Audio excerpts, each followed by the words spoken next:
Today's episode of Sports Spectrum's podcast is presented by our friends at Compassion International. We've talked about Compassion, and we're so grateful for their partnership here on Sports Spectrum. They have been with us now for 4 years, and the work that they do is second to none. We're talking about releasing kids, young children, from poverty.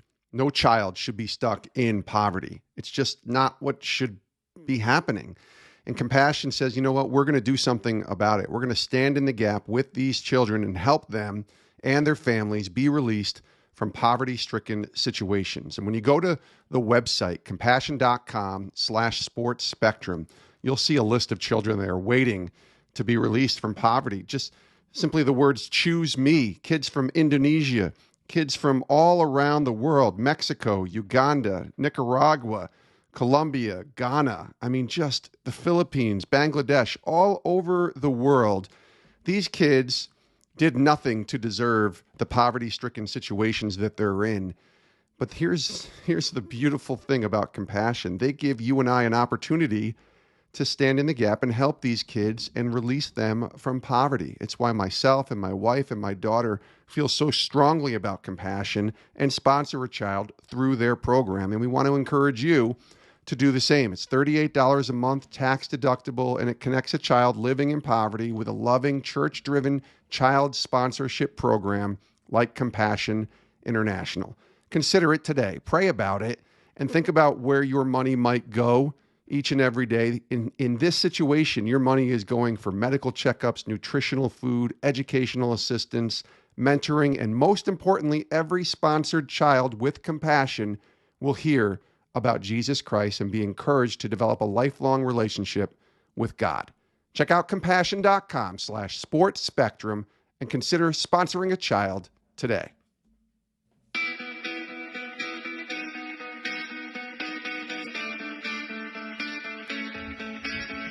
This is Sports Spectrum, the intersection of sports and faith, where we bring Jesus back into the conversation. Here's your host, Jason Romano. Hey guys, welcome to Sports Spectrum. I am Jason Romano. Today on the show, we have an amazing guest. His name is Mikado Hinson. He is Texas A&M's Director of Football Player Development. It's a fancy word for character coach. In some ways, team chaplain as well, a de facto team chaplain. Mikado Hinson is. He's got a great story and lots of encouragement here. This is one of those where you want to get a notebook and a pen. He has so much wisdom. When you hear his response to a lot of the questions in the conversation that we have, you're going to want to write that down. I promise you, because he's full of wisdom, Mikado Hinson. Before we get to our conversation with Mikado, I want to tell you quickly about our website, sportsspectrum.com. That's where all of our content can be found. When you go there, I want you to go to sportsspectrum.com today if you get a second. And you'll see on the website, there's devotionals there that you can go through Monday through Friday. There's all of our podcasts, our podcast network of shows. This show will be on sportsspectrum.com as it's released. And then we have articles and stories, different articles, testimonials, just the intersection of sports and faith. Any athlete or coach that we see out there and we find out that they're pointing people to God, something bigger than themselves, we try to write an article, we try to write a story and let God be getting all of the glory through the world of these athletes and these coaches in the sports world. So definitely check it out at sportsspectrum.com. Tons of resources there and the opportunity for you to share a story with someone who might not know about Jesus and let them hear about the Lord through these athletes and coaches. And it's all available, again, for free at sportsspectrum.com. All right, let's get to our conversation with Mikado Hinson. For a long time, 14 years actually, he served as the University of Houston's team chaplain and character development coach, had a really cool relationship there with Case Keenum when Case was in college. Case, of course, now in the NFL as a quarterback with the Cleveland Browns. He also served on staff with the Fellowship of Christian Athletes for many years, since 1998, and now he's in his 8th season with Texas A&M as their Director of Football Player Development and Associate Diversity Officer.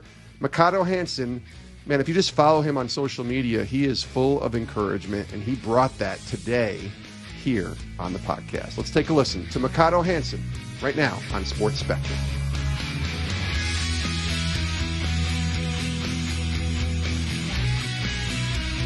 Mikado Hinson, welcome to Sports Spectrum, buddy. How are you?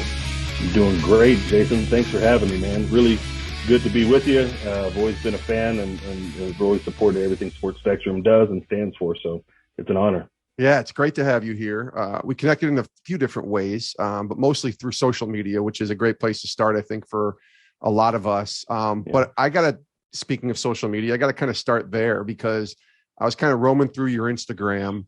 Yeah. You know, like somebody who's doing an interview as they prepare would do. Hopefully nothing bad is there. And there wasn't anything too bad other than a picture of your son, MJ, wearing your 1980s starter purple Lakers jacket, which probably means you and I are close to the same age. I'm in my late 40s.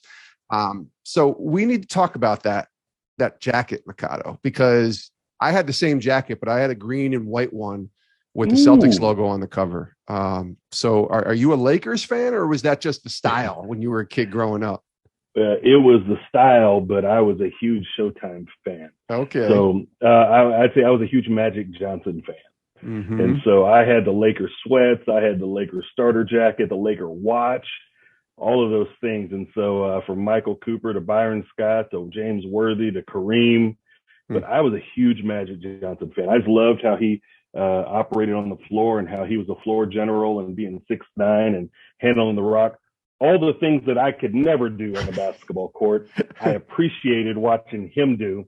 But as I've grown older, I've grown to appreciate Robert Parrish and Dennis Johnson and Danny Ainge and the legend himself from French Lick, Larry Bird. So those rivalries like that don't exist anymore.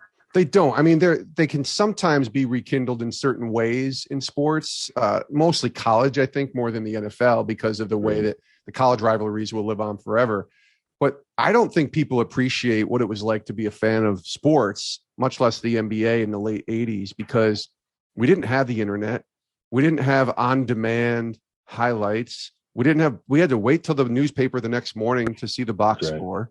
We had to record it on our VCRs, Mikado, right? If we wanted to watch it again.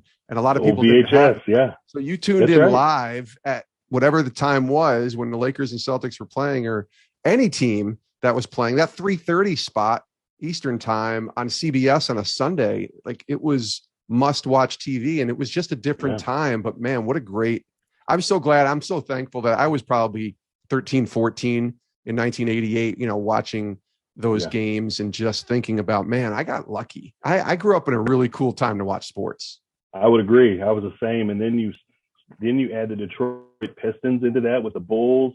And a young Michael Jordan, right? Oh my goodness, man. We really got to see. I remember my buddies and I, we flew from my home. We were all from the Kansas City area. We flew one January to Chicago. We had standing room only tickets to watch the Bulls play. It was their 72-10 season. Oh, wow. And I remember us standing at the top of the United Center, literally standing, watching the game. I mean, it was cold in Chicago. We didn't have a hotel. We just went. And we found a hotel, dragging our bags through the city, and we went to the game. And, man, I tell you, that was just so much fun. You had Rodman and Pippen and all those guys. It was just special. So basketball back then, I can't say that I watch it as much as I did then. I don't watch it like that now. Well, and even thinking about you growing up in Kansas City, I think the Kings were there until 84, 85, maybe the mid 80s, until they bolted for Sacramento. So I was thinking, man, you why not the Kings instead of the Lakers? Or maybe you were, and then once they left, you were gone. No, we used to go to Kings games from time to time. Obviously in Kansas City, everything's the Chiefs, and then the Royals, and then at the time it was the Kings. And I just remember Reggie Theus. Man, dude had a pretty jump shot, and he made sure his hair was pretty. I mean, he was smooth out there on the court. But outside of that, I don't remember too much about the Kings. And I do remember when they left, and I was like, "See ya." Yeah, I'm still rooting for my Lakers. Peace out. Not much of a Laker fan anymore, and not much of an NBA fan. Not that much. I mean, I appreciate it for sure, but yeah. Well, you're entrenched in football, in the world of football right now. Was basketball when you were a kid? Clearly, basketball was an important sport for you. Was that it, or were you kind of a fan of? I was a fan of the big three, right? Football, basketball, baseball. As a kid, what were your sports? Well, I was a baseball. Baseball was my first love, and I was a left-handed pitcher. and first baseman. My dad was always my coach growing up, and so just baseball is everything. I was a right-handed batter, threw left-handed, so very ambidextrous. Didn't throw a fastball by any stretch. I had a lot of junk I would throw, and didn't hit for power by any stretch, and didn't have the speed that it took on the bases. So my baseball career, although I enjoyed it, I was decent. Basketball, I told him I had the Sam Perkins, the hefty lefty set shot. Yeah. Mikado, shoot a jump shot. I thought I was jumping, but a little set shot. But grew up playing that. Played on the high school golf team. Okay. And I didn't want to play in any tournaments. I was just good enough to make the team, and I just wanted to play free golf every day. And then football, I was too slow to play a skill position, and believe it or not, too small to play on the line. So I was kind of just very, very mediocre at football. My favorite sport of all time, though, is boxing. And so I used to watch boxing. I used to hit a lot of bags because they didn't hit back. But boxing to this day is my favorite sport, and it's something that I could talk about forever. I do ring announcing on the side. Yes, I did see that. And I read that you wanted to be a broadcaster. That's where you thought God was taking you in your trajectory. Before we go there, I just want to hear your story of, growing up and your parents and the influence that they had and the uniqueness, I think, of the world that you grew up in as a young kid. Yeah, I grew up in Olathe, Kansas, a suburb of Kansas City. I'm the youngest of two. My brother Chris is about 3.5 years older than me. My parents were married June 6, 1971, and I come along June 12, 1975. And very blue collar, hardworking home. My dad managed a grocery store for as long as I could remember. And as my brother and I got older, my mom went back to school and became an occupational therapist. And just literally hardworking, loving family. Did not really have a strong foundation of faith growing up. We had great morality and how to treat people with respect and how to work hard. One of the beauties of my family is my dad is black and my mother's white. And then here I am with a Japanese name. So Mikado, my brother's name's Chris. So where's your name come from? Why Mikado? Well, my dad, there was a Japanese family that shopped in my dad's store, and they had a child named Mikado. And my dad fell in love with it. My mom fell in love with it. And there you go. So I got the unique name that I hated growing up, but I've grown to love. My son's name's Mikado Jr. So nice. That's how much I love it. But so my parents were married in 1971 as an interracial couple. Right. And so that was really challenging for them, obviously. The pastor who officiated their wedding almost got kicked out of his church and went to a church vote. And by a narrow margin, got to keep pastoring that church. But the beautiful thing is that my mom's parents, my grandma and grandpa Tower, loved my dad. My grandma and grandpa Hinson loved my mom, and it was never an issue for them. And so we always felt the love. We always felt that. But my parents, they went through it. And I'm still hearing stories of things that they had to endure and go through that my mom just, I don't know if she just keeps remembering different things, but I'm like, wow, this isn't 100 years ago. This is this is just one generation back. So, but they just celebrated 50 years of marriage, and it is such a blessing. They're both retired now. And I'll be honest, again, a good family, a great family. I love my mom and dad. I talked to them yesterday, love my brother. But it wasn't until my freshman year of college that I realized, and it was through the influence of a girl in middle school and high school who shared the gospel with me. And it wasn't until after she died our senior year from complications from Hodgkin's lymphoma through remission to pneumonia and went home to be with the Lord that my freshman year of college, I realized that there was something missing in my life. That morally, I treated people with great respect. I knew right from wrong. I was taught all of that, but I knew that there was something missing in my life. And so my freshman year of college, of junior college, after all the seeds that had been planted and watered, that it was my moment. And I knew that it was time because I knew I was a sinner and I needed a savior. And that's where my life really changed. So I love my history. I love how I was brought up. and all of those things. But I do remember that young lady, Dawn White, who shared the gospel, who lived the gospel, and then went on home at 18 years old. And then I say she's kind of like my Moses. She led me to the edge of the promised land, but couldn't take me in. And God used a Joshua to take me on into the promised land. And so December of 1993, my freshman year of college, I said, all right, I'm in. That's so great. So great of a story. And I think about college, it seems like, and I've said this to a couple of recent guests, it seems like that's a moment for a lot of people when they start to realize that the world doesn't revolve around them and that they, there's something bigger that they need. Why because you're in college ministry, obviously you're working with Texas A&M, and your official title is Director of Football Player Development. And that's such a great title, but you also serve as a sort of de facto chaplain, or whatever the word might be, to help minister to these young people. Why is college such a time where maybe you've seen this, where a lot of athletes, or any people for that matter, just kind of have that moment where they realize there's something more important that's needed in their life? Well, I think you're teetering on the line from leaving childhood and adolescence into adulthood, and you start to think what really matters in life. A lot of young people who come from solid backgrounds of faith, that foundation's been laid in their life, but at the end of the day, you've got to build that house on your own. And so you see a lot of people either chasing hard after God, or you see people, unfortunately, falling away from their faith during their college years, because they're just that thought and belief maybe that they've been raised with, it gets challenged in college with freedom of living on your own and making your own decisions. You're not forced to go to church on Sundays. You now have to have the discipline to wake up and go on your own. Right. To some of the classes that you take that really may challenge your thought, the philosophy classes and some of the humanities classes and things like that may challenge that belief. And why do I believe what I believe? Or like me, I had no foundation of spiritual belief.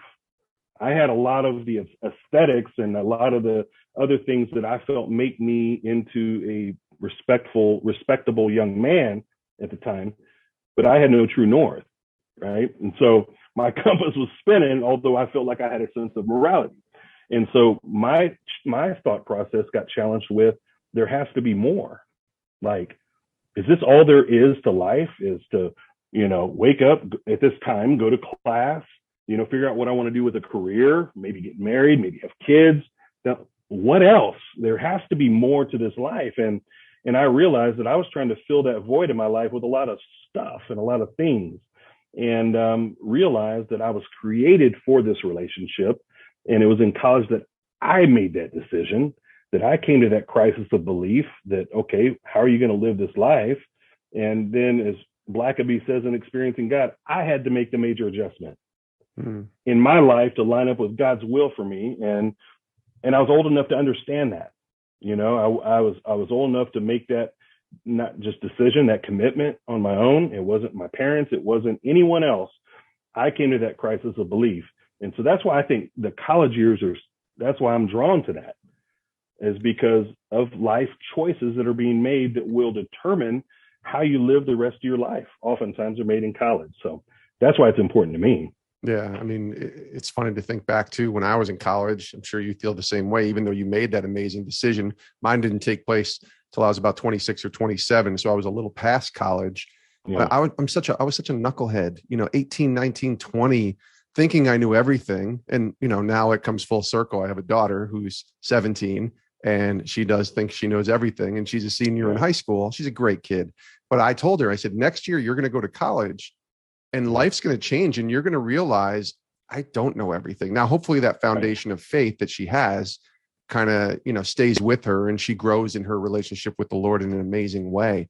But just thinking back to when we're kids and we're such knuckleheads at 18, 19, 20, and having a moment like you had is so important and so important for so many. So if I'm talking to you, Mikado, the 18-year-old or 19-year-old, whatever you were when you made that decision to follow Christ, and I told that person, the 18 or 19-year-old, that you would be working in sports, but in the position you're in now in player development, team chaplain role, what would you have said to me if I had said that to you? I would have said, you have not heard from God. I always felt like the Lord has given me, I feel like he's given me a pretty dynamic personality. He's given me the ability to really adapt into any situation.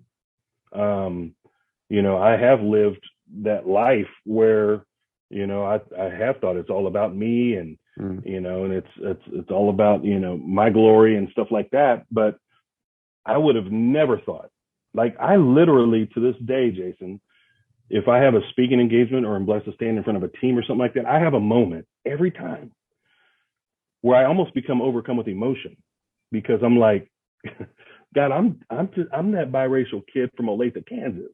Right. Like, yes. I know me. I know the knucklehead that I was, and I'm a reformed knucklehead and still fighting every day, right? But I'm like, God, you could have chosen to use anyone. But wow, you chose me? Like, I don't have the accolades athletically. I wouldn't say that I'm great at anything. I may be good at a few things. But yeah, I do that all the time. You just told the 18-year-old Mikado, he would have said at first, at 18, he would have told you he was going to be a world famous chef.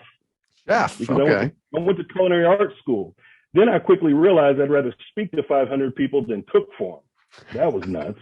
True. But then I went into the mass communications route, and I loved my public speaking classes, all those things. That was in my sweet spot, right? Yes. But if you would have ever told me that, man, you'd be standing in some of the spaces that you're in right now, I would have told you you're nuts. Yeah. I would have told you you're nuts. I'm thankful and I'm humbled that God has allowed me to do those things. But I tell people all the time, and I'm reading this book right now called Make the Big Time Where You Are, Coach Frosty Westering. And I said, look, I remember, I'm at A&M now, but I remember standing in the gymnasium at Johnston Middle School in inner city Houston with Coach Johnny Simmons talking to his gym class. And him saying, you can't leave without praying for my kids now, but we can't close our head. We can't bow our head and close our eyes because these kids go running crazy. And so we'd be standing having conversation, praying for his kids. I remember standing in a hot trailer doing chapel for Madison High School in inner city Houston, having a young Vince Young sitting in that room looking up while I'm doing chapel for his team before they jump on the yellow school bus to go play a football game. Yeah. See, it's those moments that are kind of in obscurity. There's no cameras and none of those things. I still remember that. So you telling me, did you think you would have been the chaplain for the Houston Rockets or been at Texas A&M for 8 seasons now, all those things? I'd said I would have never thought I'd be standing at Johnston Middle School speaking to a gym class. Right. Yeah. And it's so important to remember an amazing those, journey. Right. To remember those early moments. I mean, you got me thinking about my journey, right? And, looking at ESPN and now Sports Spectrum, it's like, yeah, this is so great. But man, there were some moments in that local radio world when I was just starting and just getting out of college where, man, if people saw what that was like, they wouldn't have kept pursuing probably because it wasn't glamorous. You weren't standing on the sidelines at a, NFL game or a basketball game. You were grinding, if you will. That's a word used in the sports world a lot, but that's real life because it's, it's not glamorous. And a lot of people bow out before, expecting the glamour to come so quickly. And you got to kind of go through the muck and the mire to get to where you want to get to sometimes. That's right. And I remember my first chaplain assignment was Houston Baptist women's basketball. And they were in the NAIA. And a lot of those young ladies became babysitters for my wife and I. I mean, dear friends, right? But I remember at the Husky Village Clubhouse Apartments, talking to a young Bryce Birch, freshman basketball player, crying after an FCA meeting, and being fortunate to lead him into that same relationship that I had been led into, to be able to lead this 6'8" young man to Christ. Wow. Well, now you fast forward, Bryce Birch went and played overseas and was leading Bible studies with his team overseas. Came back, he's now married with children and is now the FCA board president in East Houston. I remember standing in that clubhouse. And so you start looking at where people are and some of their achievements and things like that. And quickly the Lord will take you back and say, remember where this all happened. Remember how it all started. I think that is one to keep us humble, and it should, but also keep us hungry, right? Saying, don't ever lose that. You ever get to a point where you're like, no, I've made it. Now I'm here I am in the SEC. The Lord will quickly say, you think so? All right. Either you choose to check your own heart, or it usually it's a little bit worse if he has to check that for you. And so, but to remember all those moments that you remember, like I remember the morning 9/11 happened. Yeah, I remember too. A Tuesday morning, I was at Maid Creek Junior High in Katy, Texas. Just spoke to their FCA group. Coach Lee Edmiston and I were walking outside to my car, getting my Toyota Corolla. Yes, I fit in a Toyota Corolla. Okay. Little steering wheel like a Cheerio for me. But I remember turning on the radio. Yeah. And I remember hearing about what happened. Mm-hmm. But I remember where God had me in that season, speaking at that middle school. Right. And so, yes, I've been blessed to be able to stand before NBA, NFL teams on different stages. But I'm like, no. It was those moments. That was so special. So the 18-year-old Mikado, here's what God will have you doing. I'd say, Jason, you ate some bad pizzas. You ain't heard from God. Right. But I'm thankful. I really, really am humbled, and I'm thankful that God has chosen to use me in some of these spaces. You mentioned Vince Young when he was a little boy, it sounds like, or a young boy, and you're in High that school. room with him. High school. Okay. Did you ever, right? I mean, maybe you had a relationship with him enough where you knew this, but like when he got to the NFL and past Texas and had all this success, did those seeds that you planted back then come back and you kind of hear from him and, or rekindle a relationship or just have a conversation with him and you start remembering back to when he was in high school? We've had a few moments where we crossed paths, and I think the biggest one was actually right when he got drafted by the Titans. Yeah. I saw him at a Rockets game, and I saw him in the back by the tunnel. And I said, bro, you probably don't remember me. He said, you're my high school chaplain, dude. You used to come and speak to us all the time. Of course I remember you. And we haven't had a lot of interaction, but I do remember this like it was yesterday. And I said, Vince, here's the one thing I want to encourage you with. I said, don't you ever forget Ray Seals, your high school coach.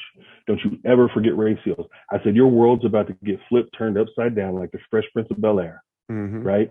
I said, but don't you ever forget that man. I said, that man coached you hard. He loved you hard. He disciplined you. He challenged you. He believed in you. Don't you ever forget people like that. Ray Seals is a godly man. So don't you ever forget people like him. I said, that's the only thing I want from you. I don't want tickets. I don't want money. I don't want an autograph. The only thing I want from you, Vince, don't you forget Coach Seals. I got you, man. I got you. And so we've had a few times where our paths crossed, down the line, but not too much. But it was really interesting to be able for him to say, no, I remember you used to come speak to us all the time. A couple of years ago, I went and did chapel for the Oakland Raiders at the time, Oakland Raiders. Yes. In Houston. They were playing the Texans. And so I drove from College Station. And after chapel, Derek Carr's walking up and said, hey, man, enjoyed the word, whatever. I said, you probably don't remember me. He goes, you were my FCA guy in middle school. I'm like, one, that makes me feel really old. Two, I was going to tell him, dude, I used to come by your middle school all the time because when David played for the Texans, the whole family moved to Sugar Land. So that's right. He said, you were my FCA guy in middle school, man. Of course I remember you. So it's pretty cool that you get to see people in that space. They're young, but he was still engaged, man. Yeah. In middle school, he was the FCA president, right? And then even on, obviously, high school and Fresno State and in the pros and the man of God he is now. It's just cool to see these guys grow and continue to grow in their faith. That's amazing. I love that. Those are seeds that are planted at young ages. And I think people need to remember that as they're hearing you say that, Mikado, is don't take for granted where God has you right now. I call it blooming where you're planted because we can all wish the glory and wish the bigger platform and the bigger stages, or, some people want to have more money or whatever it is, but man, don't miss the moment where you are right now. Right. That's right. That's right. Our job is to sow seed and water seed. That's it. Mm-hmm. Be faithful right there. Sow seed, water seed. Well, I'm not seeing lives change. How do you know? Right. That's God's business. Our job is to literally sow and scatter. Some's going to fall on the path. Some's going to fall in the rocky soil, some of the thorny soil, but some will be sown into good ground, right? And we may never see. Dawn White never got to see the seed she sowed. Right. She never got to see me come to Christ. But a few years ago, I eulogized my grandmother, and cooking the food in the kitchen of the church for our family, Dawn White's mom. And for the first time, I got to tell Dawn White's mother, wow, your daughter was the first person to ever share Christ with me. And she was the first person to ever live out her faith. And Mrs. White, her story has been shared in Argentina, Haiti, the Dominican Republic, Mexico, and all across the United States. I said, she sowed well. She sowed a seed into my life. And so we don't ever know. We don't ever bloom where you're planted, right? You just don't you know. never know. I've had athletes come or reach out to me that maybe were at Houston or wherever and say, man, I appreciate those talks. And I'll be honest, I'll sit there and I'll go, what did we talk about? Right. You don't remember. Sometimes it's not the earth shattering and ground-breaking, ground-shaking conversation. Sometimes it's the way you love someone. Maybe it's the way you smile at someone or encourage someone or pat them on the back. And you never know. Yeah. You're just doing what you do, right? And then you leave. And then down the road, they come back and say, man, you encouraged me at one of my low moments. You're like, for real? Like, man, I'm honored, man. Like, I love you. So that has happened. And it's always I think it's more of an encouragement to me of God nudging me saying, just keep doing it. Yeah. Just keep being faithful. Keep blooming where you're planted. I love that. Mikado, tell everybody about the role you have with Texas A&M. I mean, you say chaplain, director of football player development is sort of an official title, but it sounds like it's not just spiritual, although that's always, at the center of who you are. What does that role entail for you? Yeah. So the director of player development, it looks different at a lot of institutions, a lot of places. I've talked to a lot of people who serve in this capacity across the United States. But when I was with FCA and when I was at the University of Houston, really, it was like a spiritual coach, a character coach. And so I got to serve 14 seasons at the University of Houston and now finishing my 8th season at A&M. It's just some fancy title that says Director of Player Development. My job is to love people, to counsel people, to challenge people, to walk with them in life because they have the greatest coaches to coach them in X's and O's. They have the greatest professors. They have the greatest strength coaches and athletic trainers and things like that. But oftentimes what's forgotten is the person in this. Here's what I mean by that. Our stadium, Kyle Field, one of the most beautiful venues in college football, is full 7 times a year. Mm-hmm. That's it. So 1 week out of 52, that stadium is full. And then you count the road games. Well, the rest of the time that helmet's off their head and it's in their locker. And sometimes football is an escape for these young men, or the sport that these student athletes do. That's their escape. And so what about when the lights are off and the crowds are not cheering? Who's there to walk with you and coach you through life? Mm-hmm. That's where the director of player development position here at A&M has come into effect. My sweet spot, my lane to run in is spiritual development. And that comes holistically, not just preaching to people and coming to my office, I got a word for you. That's not it. Right. It is literally going through life with people, being there in the practice field with them, be there in the weight room, in the training room, inviting the guys, to church and things like that, traveling with the team, on the sideline with the team, when they go through a death in the family, being there for them and the family. It is literally being an extension of mom and dad when they come to school, but it's also being an extension of the coach to help them grow as a man. Because at the end of the day, one day the crowd will stop cheering for you. And you have to, and hopefully it's on your own terms, but sometimes it just happens because of an injury. And it's like, well, where's your identity now? Who are you? And so my job is to help them find who they are as a person, whether they choose as a career, all those things. Yes, the spiritual part is a component of it, and I say a foundational part of it. But it is my job is to not just help that foundation, but is also to help them build their life into the person that they want to become. And hopefully they leave this place better than once they came. Right. And so I feel like that I've done my job, and you can't reach everyone. But again, we're sowing seeds and we're watering seeds. So it's hard to measure sometimes, but being able to join them in their spaces is really good. Being able to join our senior staff, our athletic directors in spaces that they're doing and helping lead this department and being a voice at the table to help them become more efficient and better leaders. So by no means am I a guru at this. By no means am I the top dog at this. I've been doing what I do for now 22 seasons in college football. And I sometimes feel like I've just scratched the surface. And so A&M has given me a great opportunity and given my family and I a beautiful place to come where I'm able to come serve. And I have a wife and 3 kids, 23, 21, and 18.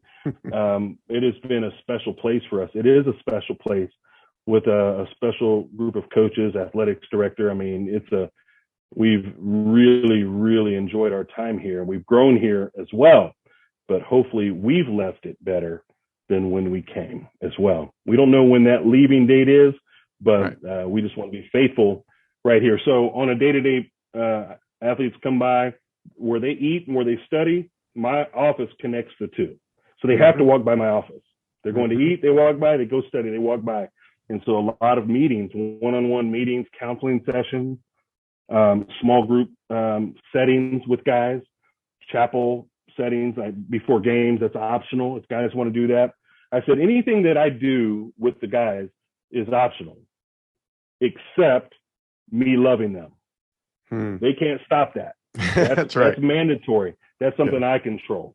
So I said, I'm going to love you hard when you're hard to love, and doggone it, you're hard to love a lot, but I'm going to love you nonetheless. And so walking in this space, it's evolved, and it's, different people do different things. Different coaches ask you to do different things in this role.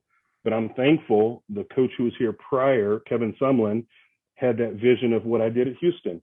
I'm also very thankful that Coach Jimbo Fisher has kept me in that space and allowed me to do what I do, because I want to be an extension of his vision for this team. So the language he's speaking to the team as far as casting vision, I want to be able to help carry that out and make his job easier as well, because I want to develop these guys so that he sees them growing as they're here in their time at A&M. So that's really great. It's funny when you said the only thing that's not optional is me loving you. And I thought, and you're not going to like the comparison here. Maybe you will like the comparison, but that's Jesus with us, right? That's God with us. Like, he's going to love us, whether we want to love him back, or that's not optional. That's for God so loved the world. So he loves us. And then it's us knuckleheads, right, that have to figure out how to make that decision to buy into what God is loving us about. And that's optional, right? Our relationship with Christ, even though it's vital and it's essential, is optional. We have to make that choice. That's right. If we want to walk with him. So there's a comparison there, Mikado. I don't know if that's intentional, but if you I have a shepherd's heart. So I like to think that it is pretty intentional. I've been trained, and I've had great mentors in my life that taught me that. I didn't come up with anything that I just shared. It's not like stamped and branded by Mikado. I had people like Alan Rice, Wade Hopkins, John Randalls, who's now in heaven. I still have his final handwritten note to me, November 7, 2014, right here on my desk. Terry Casey. I've had people in my life that have shared these truths with me. And I found out that some of the aesthetics of ministry change, but the foundational things never change. Yeah. It's got to be a loving relationship that's built on trust. It has to. If I don't trust you, how can we do life together? If I trust you, then I'm going to allow you to love me. And if I allow you to love me, now we can really walk in a relationship together. And so, I thought it when you said that, Jason. I'm like, that's how I've tried to model this. I've tried to, as Lynn Anderson said in the book, they smell like sheep. I want to be a shepherd who makes sure that he associates with the sheep in the way, and I use that analogy very respectfully, but I've got to be able to inspect the sheep. I got to be able to help with their surroundings, or else they'll wander and stray, like I will, right? Yes. And so I try to use that on a daily basis. I try to walk that way. I try to live that way. The sheep know the shepherd's voice, and the voice of a stranger they won't follow, it says in John 15. And so I want to be one that, that if I'm close enough and associated with them, they know that if it's me talking, or they'll say, no, that's not Mikado, that's someone else. They'll be like, yeah, hey, I'm your new player. I'm your player development. No, Mikado's that. Like, he stands in that space. Now, it can be replaced, but at this point in time, I want to be able to shepherd them well and love them well. And so as I've received that love, I try to give that love. Yeah, that's good. We love because he first loved us, right? That's the scripture. I think it's in 1 John. So it is. When God says, when we tell God we love him, this is just semantics, but yeah, when we tell God we love him, I think that we should say, I love you too. Because he's always told us he loves us. Right. So I think our response should not be, I love you, God. It should be, I love you too. Because he always tells us through creation, just through the gift of life, how much he loves us. That's what he's telling us. I love you. And our response is me, I love you too. Yeah. Yeah. No, that's a good little reminder. I think people listening are going to really be encouraged by that. All right, let's wind down. Let's close it with this. This was not in my prep here, but you talked about your biggest sport being boxing. Yes. So why don't you give us your top 3 boxers, your favorite boxers from your life? It could be boxers from before you were even born. Yeah. I watched an amazing documentary that PBS did, a 4-part one, I believe, on Muhammad Ali, which was incredible. Yeah. Give me your top 3, boxing boxers, we'll say. Okay. Well, my all-time favorite boxer is Pernell Sweet Pea Whitaker.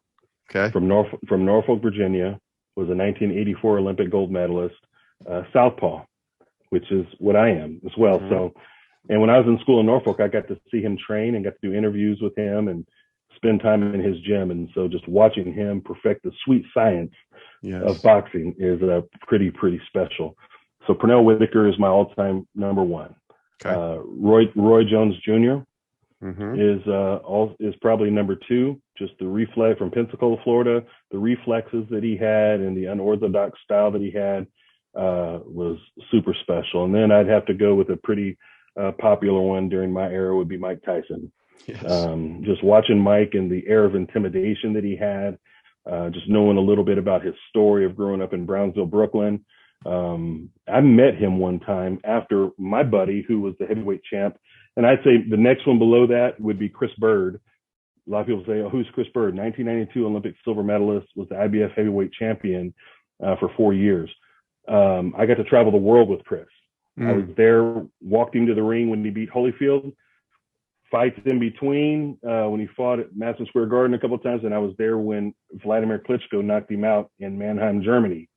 And so I've done life with Chris, and Chris would pray with his opponents in the ring after he would fight them, those types of things. So I got to do life really close with Chris Bird. But I remember meeting Mike Tyson one time, and it was pretty, I'd say, intimidating and humbling all at the same time, because not a huge guy except with huge forearms and a big neck. But the way he shook my hand and looked at me, I'm like, I hope he doesn't mistake me for someone else, because this could go bad. This could go south real quick for me. Right. Yes. But those are my top 3. Then you add Chris Bird in there as my 4th. But my current favorite boxer right now is Terrence Bud Crawford, who is welterweight champion, my pound for pound number 1 from Omaha, Nebraska. Oh, I left out. Golly. Andre Ward. Yes. Andre Ward is a solid believer. You know what? It's Pernell Whitaker, Roy Jones Jr., and Andre Ward. Mike Tyson's 4th. Chris Bird's in there. Andre Ward from Oakland, California, last American male boxer to win a gold medal. Retired undefeated. Married his high school sweetheart, Tiffany. They have 5 kids. They're amazing. Now an ESPN commentator. He's in the movie Creed 1 and 2. But I brought him out here to speak to our football team. That's how much of an impact he has. And so Andre is an amazing man of God and an amazing person. He didn't lose a fight from 14 years old till he retired. Wow. Yeah. You think about all the Olympics, right there. All those things in his whole career, undefeated. So, boxing. Yeah, I'm pretty passionate about boxing to this day. I am. I love it. Growing up in the 80s and 90s, like Mike Tyson from Catskill, New York, by the way, they would say, which is where he was born. And that's 10, 15 minutes from where I grew up in Albany, New York. So Mike Tyson was the local guy, but he was also, this, amazing champion boxer who just hit the ring running at 18, 19 years old. And up there with Customato and those guys. That's correct. Yeah. Customato was up here in Catskill, New York. I say up here. I'm not there now, but up there when I was growing up. So good stuff, man. Mikado, thank you so much, Mikado Hinson, for being here on the show. Really appreciate your time. And I look forward to seeing you in person soon too. So it'll be a nice treat to hang out with you in person, but thanks for joining us. Jason, thank you for having me, man. It was a great pleasure and a great joy, man. Bless you guys. And many thanks to Mikado Hinson from Texas A&M. He's their director of football player development, working with Jimbo Fisher and his staff at Texas A&M. And we appreciate Mikado for being here today on Sports Spectrum. Huge boxing fan. So that was a lot of fun talking to him about boxing at the end there. And I like that he referred to himself as a reformed knucklehead, because like I said, we're all knuckleheads when we're young. As we get older, we try to be less of a knucklehead. And that's really what it's all about. Yet we still all struggle and we still all fall short, even in our older age. Mikado Hinson, he is just a great dude. I'm so glad I got connected with him through social media, then doing this taping. Got to get to meet him in person in a couple of weeks at a conference. I loved this conversation with Mikado Hinson. You can give him a follow on Instagram and Twitter and check out all the encouragement that he's giving so many others who follow him there. And again, let him know that you heard his story here on Sports Spectrum. And hopefully you see the platform that we can provide here. And that's really our desire, is to use media, to use platforms like a podcast or our magazine or our website to bring you people like Mikado Hinson. And hopefully they share their story of Jesus working in their life. And Mikado did that. I mean, how great of a story is it that woman, that young lady, shares Jesus with Mikado, then she passes at such a young age due to some health issues. And then that seed is what ends up blooming and blossoming in Mikado's life to the impact that he can now make to so many at a place like Texas A&M. So many thanks to Mikado Hinson for being here today on Sports Spectrum. We appreciate you as well for tuning in. Thank you. As always, click that subscribe or that follow button on the podcast app you're listening to, whether it's Spotify or Google Play or Apple Podcasts or even Amazon Podcasts, wherever you're listening to this show on. Click that subscribe button, that follow button, so that you never miss an episode of Sports Spectrum. And then tell someone about Sports Spectrum. Let them know about the intersection of sports and faith. If you know someone who loves Jesus and loves sports, make sure they know about Sports Spectrum and have them join the fray as well and hang out with us. So thanks so much for tuning in. We'll see you next time right here on the show. Have a great rest of your day and tune in next time.